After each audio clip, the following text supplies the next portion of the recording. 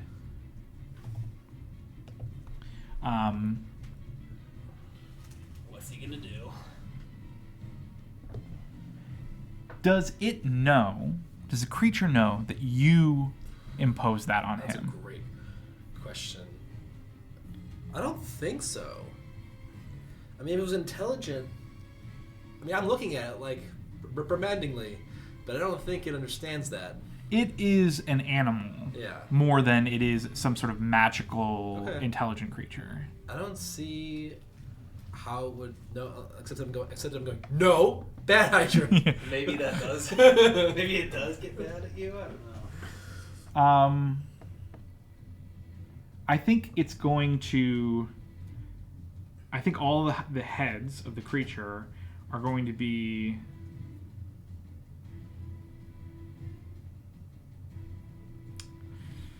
Yeah, I think. It's totally up to you. No. I think it makes sense that it doesn't know. I don't think it's going to put 2 and 2 together. I think what it's going to do is just start lashing out at everyone within range. Okay. What's its reach? 10 feet. Okay, So it's. just not. I'm going to start closest to me. Right. So the The ram. question was just if he doesn't get hit. Oh, can it hit Runar? Yeah, it's too far away, 15 feet. Yes, I think it's just 1 square too far. Okay, so starting with the ram, 30 to hit, and then He's attacking the ram. yeah, and then the next head attacks Redrick, Just so he crit it. 31 to hit. The next head attacks. He has -2. Thank you. For Thank people. you. Yeah. So 28, 29 to hit. They both still hit, yeah. And then who's next? That'll be. I'm going that Daddy. direction. Davian? Yeah. 22 to hit. I'm gonna. That ties. I think I can use shield block as a reaction, right? Did you raise your shield? Only if you raised your shield using an action on your turn. Well, I cast shield. Oh, yeah, then yes. Yeah, you can. Cool. How much does shield block raise it by? I have a 21 AC. Well, if it So- tied, you have 21. Well, so I have 21. Casting shield gives me +1 to 22, and then the shield block reaction that eats the shield spell is a plus something. It doesn't boost your AC, it just absorbs damage. Yeah, it should say how much damage It'll it eat absorbs. 10 damage. It's not saying there, but it should say online. Oh, you have it up? Yeah, I have the spell, but it'll eat 10 damage. Yep. It's 10 hardness. Yep. Perfect. And then the last one at. Is that Runar? This is No, fourth. it's me. It's Rex. It's Rex. This is 4th attack. It has 5 heads. I mean, yeah, but Natural 1. Yeah, that And then the 5th head will attack you as well as it makes missed. sense because it failed. Natural 2. Yeah. How is a 20 to hit? What's it? Natural 2. Oh, 18, I guess. Yes. 18. Still no. As it turns out. The 2 heads sort of hover in front of you, I love scowling. Okay, So what was the damage on the one that? I'm going to let you know right Oh, now. okay, sorry. there's the mount to the knee. 10 damage to the ram. Okay.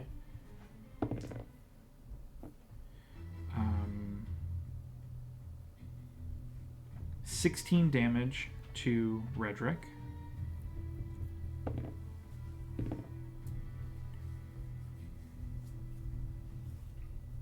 These are all -2 to the damage. I am subtracting 2 Okay, from this. 18 damage to Davian. This one goes. I will take 8. And the enfeebled goes down by 1. Is that right? It says it lasts till the end of his turn, so it doesn't say he goes down by 1. So is it just gone? It might just be gone. So some of the, it's tough because some of the effects Tick down and some. tick and then some It don't. doesn't seem like it ticks down. It seems like it just goes away. Still got value out of it. Let me just check. Yeah, I mean when you're taking 5 attacks, the 2 damage per attack really matters. Regardless, it will bring us to Rex. So at this point, I'll look up at like these heads like snarling down at me, and just like a grin will like break out on Rex's face and be like, "Now this is a hunt." Stop enjoying this. And I'll just wail on this guy, and, like dodging his heads and swinging at his body, Okay. because that's what I know to do.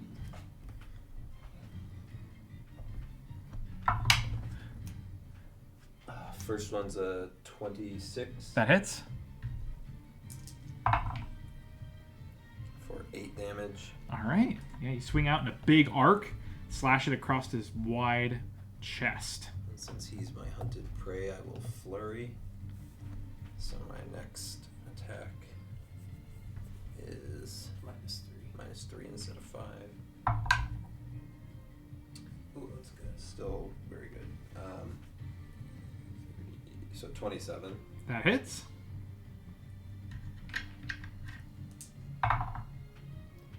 for 12 damage.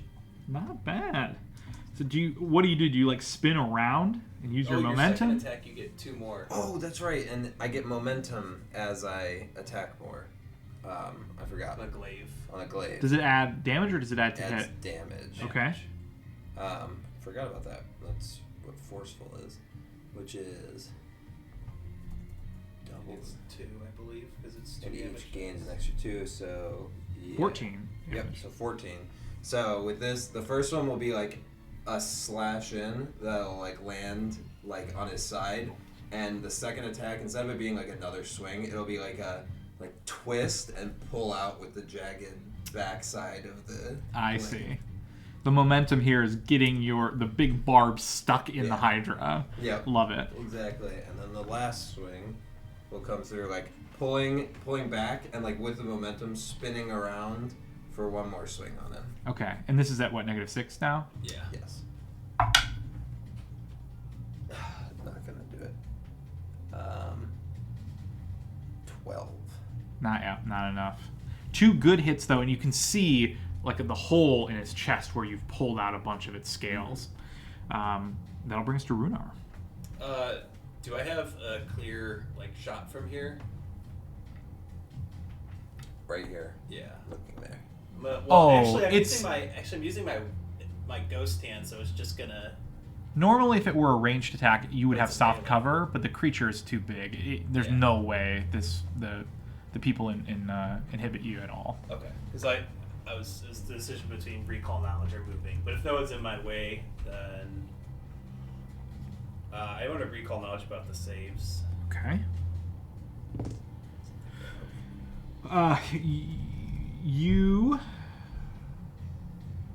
Do you want highest saves or lowest saves? Lowest. My God, are you serious? Amber alert. Will is its lowest save. I was just messaging someone about. Okay. Fair enough. I'm going to make an amped imaginary weapon attack with my ghostly carrier. All right. All right. That's gonna be 22 to hit. 22 is not enough. Oh, well, that sucks. Yeah, I'll just take that. And my turn. Okay. You're up next time. That will bring us to Redrick. Still don't know if mounts can long jump. I don't think they think. So far, if they can. Let's see that they can. They can leap. I believe is what they can do, which is like a 3-foot up or down thing. So since I don't have a reach weapon, is it basically impossible for me to hit his body? Yeah, well, you could Weapon? move your mount into the water. But then I still would be here, and its body would be 2 squares in, right? No, its body is the circle. Oh, Which is an extra. I mean, I'm assuming I'm in these 4 squares, which means that I could hit the circle, right? So I could hit its body. There's a square in between you and the. Or do you mean the circle that's below? Below. Below. Okay, I see. And we've all been hitting its body, right? Yeah. Okay.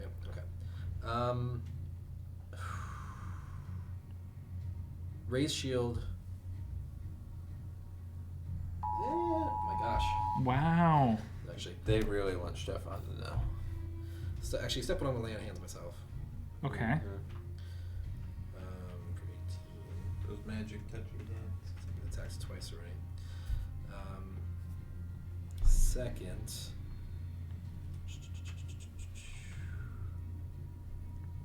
I think I have to. Yeah. I think I have to spend an action to command an animal to get near its body. So then I'm going to use an action to because I can stride for free, but this is a leap, I believe. And so I will leap down into the water, presumably provoking. Bog. Yeah. I sure wish that I could disrupt prey. Natural 20. Oh. Can you use your be kind reaction? Is that once per combat? Nope, it's once per turn. Chrono shift. When you get your reactions back, the beginning of your turn? Yep. Beginning of your turn. Yeah. I think I have to use shield block here just when I'm taking as much damage. So it's attacking the ram. Oh, well then I have to use my paladin reaction and say no. And just, that's all. What happens? Same thing. It's in the vision of this time becoming a vegetarian entirely. Just like no more meat at all. Just eat the moss, please. Yeah. Okay.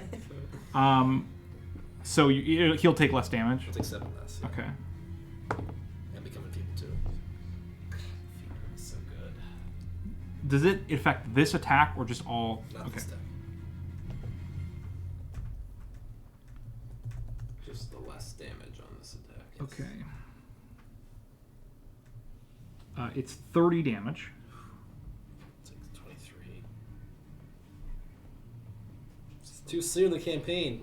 Is it still standing? Yeah, it's still standing. And The ram is getting reamed. the next head will have it make an attack of opportunity against Rude. Rhetoric. Are you serious?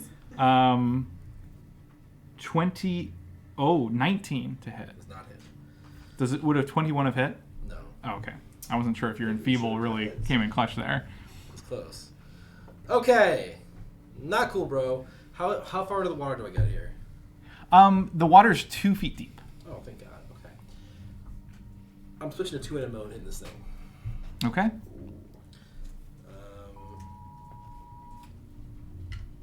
Wait. Technically, I would need an action to put my shield away, and then I wouldn't be able to attack. So I'm not doing that right. Well, you can freely drop it. Not in the water. I'm not. I thought in the remaster your shield is attached to your arm. Oh, It's a buck. Yeah. so that works. I think so. Yeah. I'll take your word for You it. you have to use an action to Raise it. raise it to bring it back. But if you just want to drop the shield, I think it's just. Perfect. I think. Oh. Unless it's some action to go from one-handed to two-handed on your axe. No, I mean, if I assuming that I had nothing in my offhand, and I was holding an axe in my other hand, there's no action. I could see it maybe being an interact as part of the attack or something, but that makes sense to me. I mean, if the shield is strapped on you, a free action to no longer be like holding it tight to guard. Right. I thought it's the that same was as like dropping it. I thought that was the remaster rules, and then it takes an action to re-grip the shield. Yeah. But anyway, Which makes we'll sense. use that for now. I'll look into it, but Okay. for now, that's what we'll use. 21 to hit. 21 does not hit. Okay, good turn. You hear in the distance someone muttering curses as a couple arrows fly out towards the Hydra. Let's go, Jor. Um, And out of the woods, from nowhere, comes his brother Dan. Dan and Jor, huh? Yeah, their last names are both right. Middle name's Chad. His first attack misses. His second attack misses. His third attack misses. Wow, he had a bad turn. Maybe if he would roll above a 9. Jor, you're supposed to save those rolls for the Hydra. Wait, The- that's the- plus 18. Muttering increases in volume. Davian. He's gonna shout fire at you again. What? He's gonna shout fire at you again, angrily after he did the first. Not sure if you heard him or not.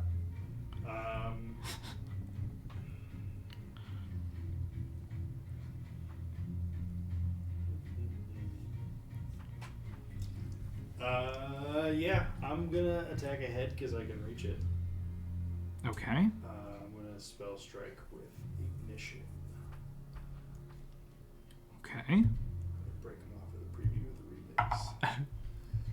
And I'm gonna miss terribly. Oh no. 17. 17 does not hit.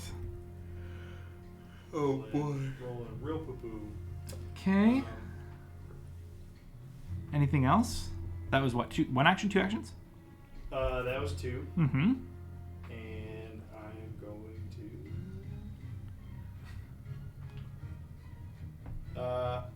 dimensional assault. What if I'm not? That's only 15 feet. Never mind. Dang it! All right, I'm just gonna move. I'm just gonna run that way. Why can't you dimensional assault? I can, but it's only a 15 feet range, so I would have to teleport onto his back. So after that first move, Head does lash out at you to attack. Again, 5 reactions for 5 heads. Does appear that way, yes. God damn, this big creature is mean. He's enfeebled, so that is 29 to hit. How's that for you? 29. That will, in fact, hit. Is there a way to do tumbly things to avoid attacks of opportunity? Not in 2nd edition. You have to use an action to step. Yep. And it lets you move 5 feet without provoking. Gotcha. 8 damage. Yes, indeed. 8 that damage. The Hydra, again, appears to heal some damage. Most of the damage? Oh, that last round, yeah, you guys didn't hit it much. It doesn't look quite back to what it was at the beginning of the last round, but it healed most of that. Yeah, so it's not looking. It's looking pretty healthy right now. You did a lot of damage on the first round, so I wouldn't say that, but it's looking much better. And it... Let's see, so now only 3 things are within range.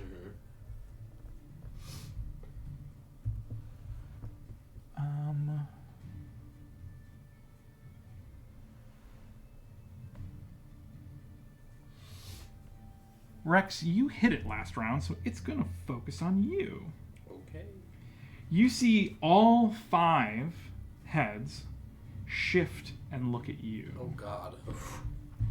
And in one smooth motion, They all lash out and try to You've played Dark Souls. You can do this. snatch at you. I lack the dodge. Oh. No invincibility frames? 19 to hit. No. Miss. The 20 would have hit? I rolled so low. That's Oof, that makes me sad. It would have been so fun. Oh, all of them combined for this one move? Yes. They were gonna grab both my legs, both my arms, and my head. Okay, so the overwhelming assault means that you still get like nipped by one of the heads. Seems totally understandable. For 16 damage. Ouch. Is that strength-based damage? That is after the two. Okay. That is after the enfeebled two. So 16 damage. But you see, like, by a hair's breadth, 4 of those jaws just snap in the air around your body. So do with that what you will. And that brings us to you, Rex. Ooh.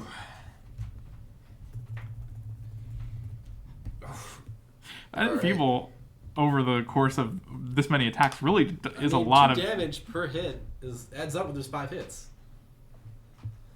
And there can be, at least.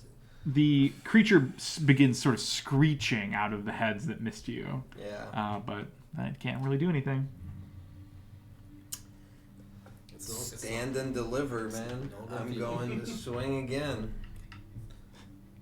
It's funny. It's like it takes the effort in the stat block to mention that you take the multiple attack penalty for all 5 heads, but only after the heads attack.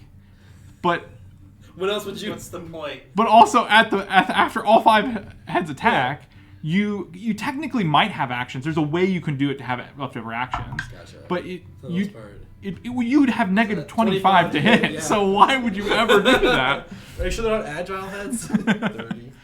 Oh, wait. 29. 29 hits. The first one is a 1. Oh, bummer. The second one is a... It's forceful as well. Wait, plus. How does that... Crazy. The second one is a 30. That hits. Not a crit. It's 20 something. I cannot crit with. Based on that number, I cannot crit without a 20. I have a plus 11. And then the last one's what, minus 6, right? So 23. That does not hit. Alright, so 1 hit. So the first one's just a whiff. Okay. And then the second one I come up underneath on the belly. And the third one I like try to come back down after coming up and just hit the ground basically in front of it. Surprisingly agile, this thing, for how big it is. The cocked die downgraded from the wall.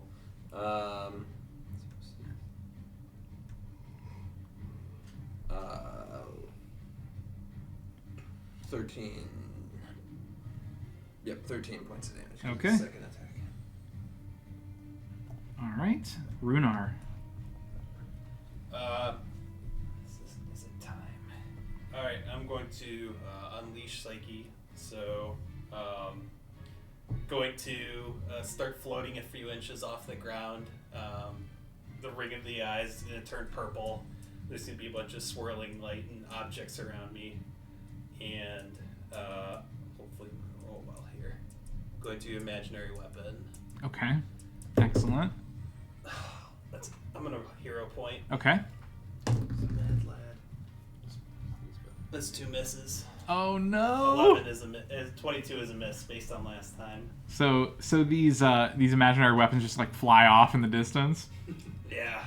Shoot. You can't It's flip okay, with my me being weapon's where I real and I am. couldn't hit him.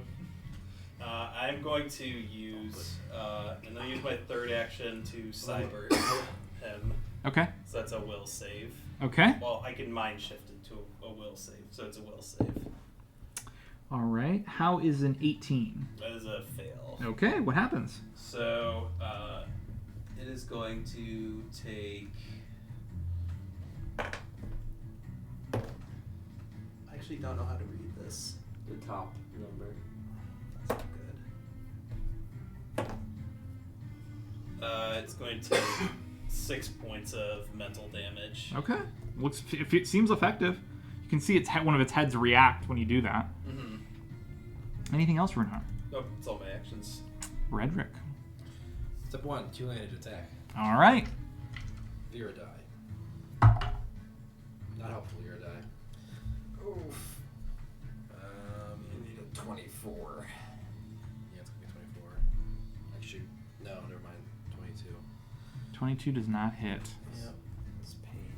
Um, I had 13 that. I mean, I have once. And I have a higher ballistic. He's this beefy boy. oh, that's actually really annoying. Action 2, raise my shield. Action 3, I'll enhance my mount. That's it, my turn. Okay. The cursing in the distance coming from Jor pauses for a moment for him to sort of focus and Focus up. release some arrows. Oh my gosh, dude. Try harder. 3, 6, 3. My gosh. Arrows fly wildly out of range, missing the creature entirely. That brings us to Davian. All right. I am going to start with a force bolt using one of my focus points. It'll let me click on it. So this just deals 2d4 plus 2, and it's going to recharge my spell strike. Cool. 7 force damage. What does it look like? That's a really good question.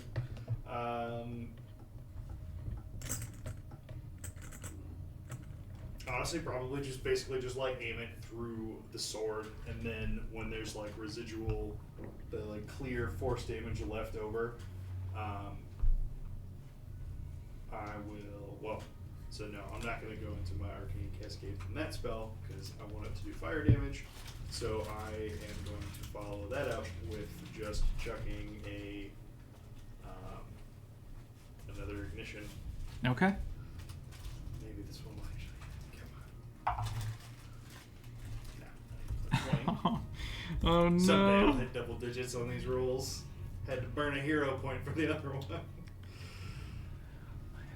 Well, the Hydra,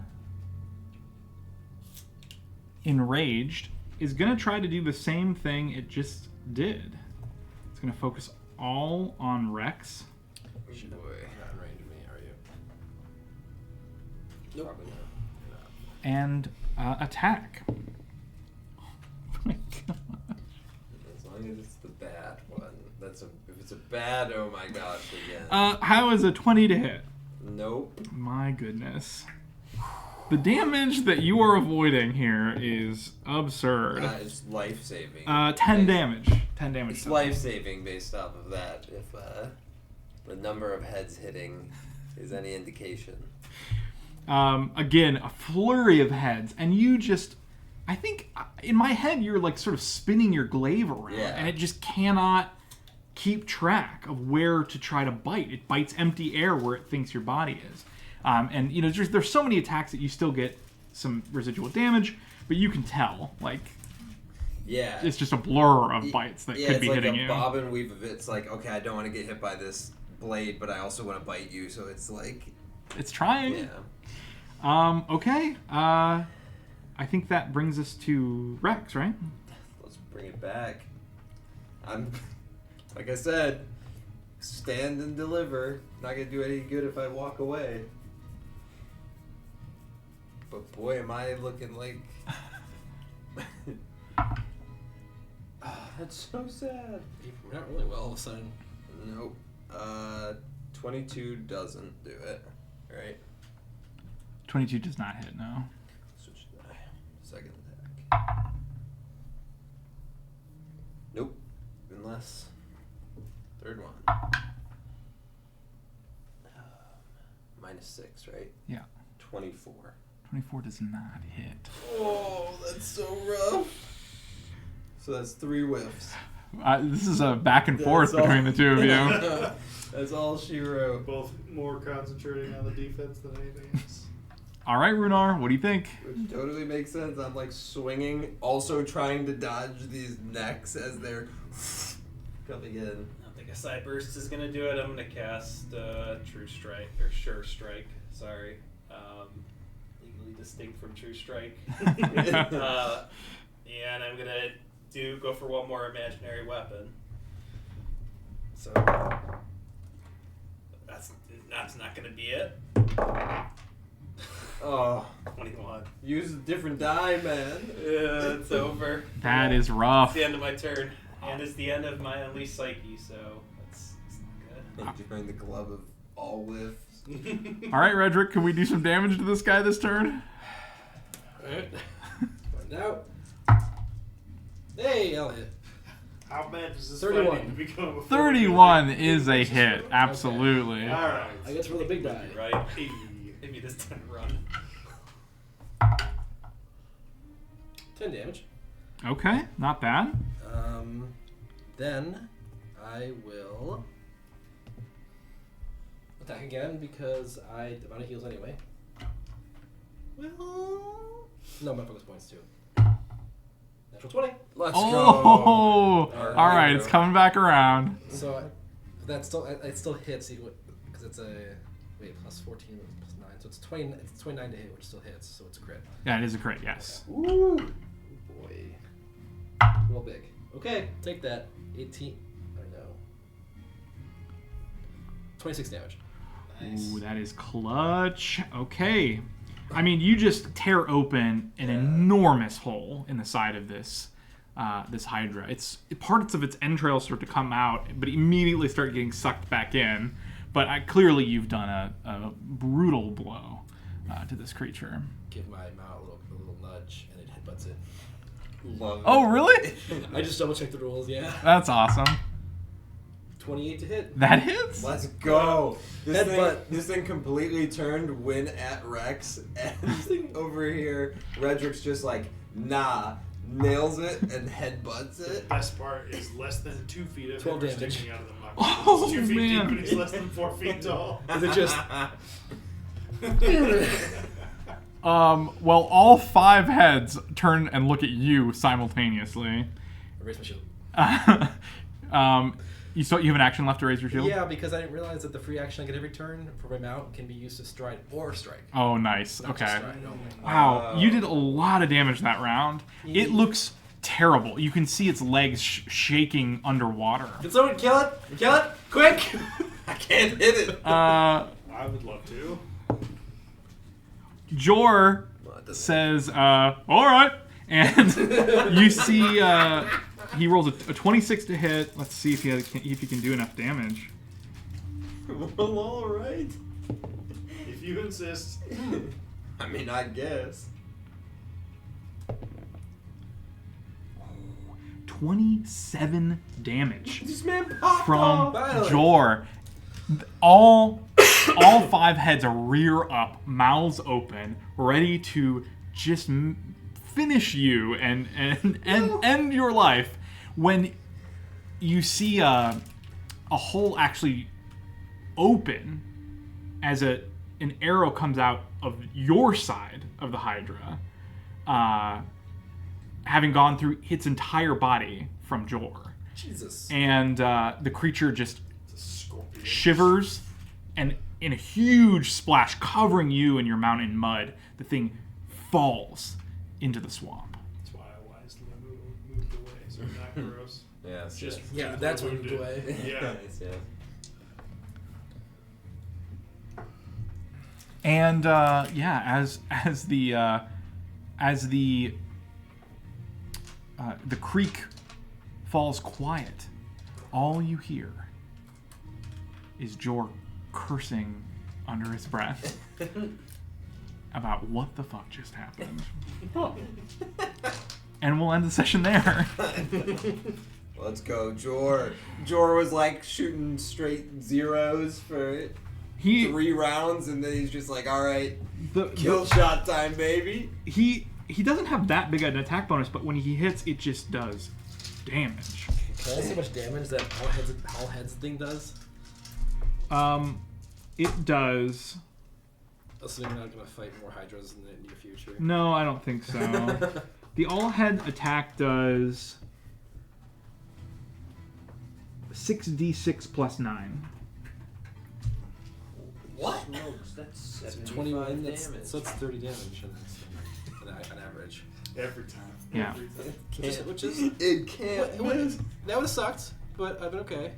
I would have been okay the first time. But also, Yep. he has a plus 18 to hit. So that Good could crit. very easily turn to 60 damage. I would still Plus survive 18 to hits. I could survive one. I could not. one crit from that, my 58 HP is gone. Well done in that combat. That was a really good one. And I think, yeah, it's a good place to call it a night. It would break my shit. Good though, session. to do that. Thanks To for survive watching. Thanks. See you next time. Not destroy it, but break it.